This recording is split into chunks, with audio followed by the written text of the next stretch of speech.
Pozdravljeni. Pred časom je nekdo rekel, da ne hodi k maši, saj itak govorim, da je Bog povsod. Zato gredo z družino raje na izlet v naravo.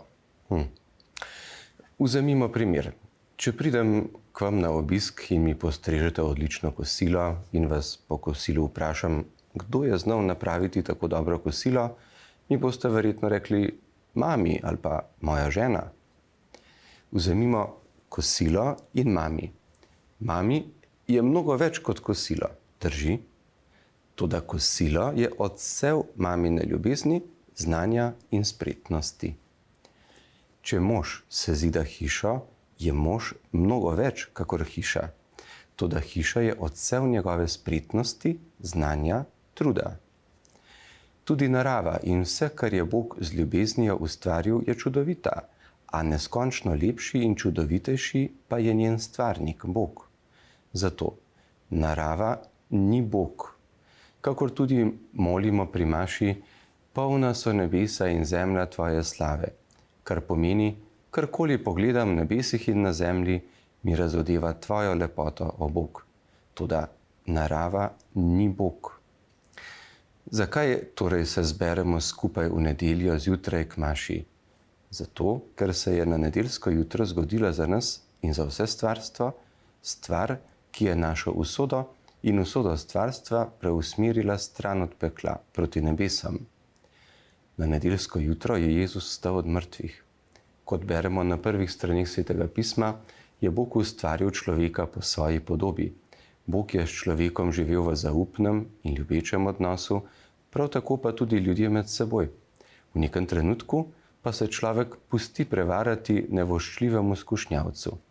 Človek se obrne stran od Boga in ga ne posluša.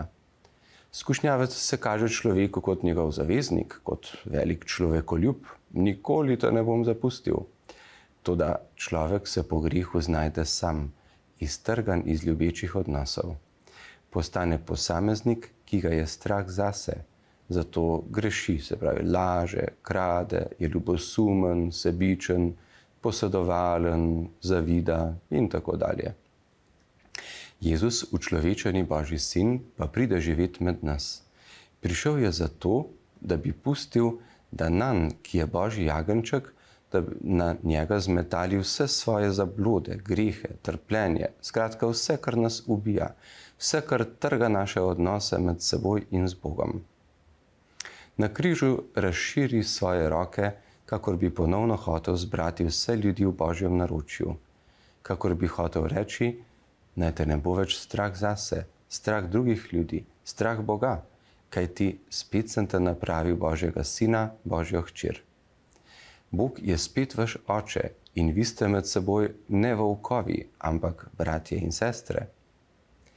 Cerkev je v osnovi zbor ljudi, sklicanih skupaj, ki so to resnico spoznali in jo s sprejemom Svetega krsta tudi sprejeli in se je veselijo.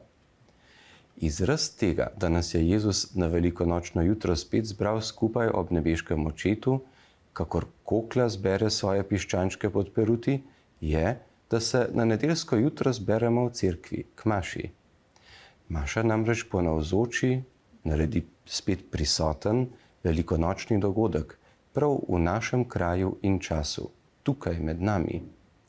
Grehi in vsakršno zlo nas namreč preko tedna spet hočejo raztrgati in nas narediti posameznike. Jezus pa nas vsako nedeljsko jutro znova in znova zbira skupaj, odjemlje naše grehe in zlo in nas zbira ob nebeškem očetu, kakor kokla svoja piščeta pod peruti. Če se odzivamo njegovemu vabilu k nedeljski maši, smemo upati, da nas in vse stvarstvo zbere nekega dne tudi ob mizi v nebeškem kraljestvu.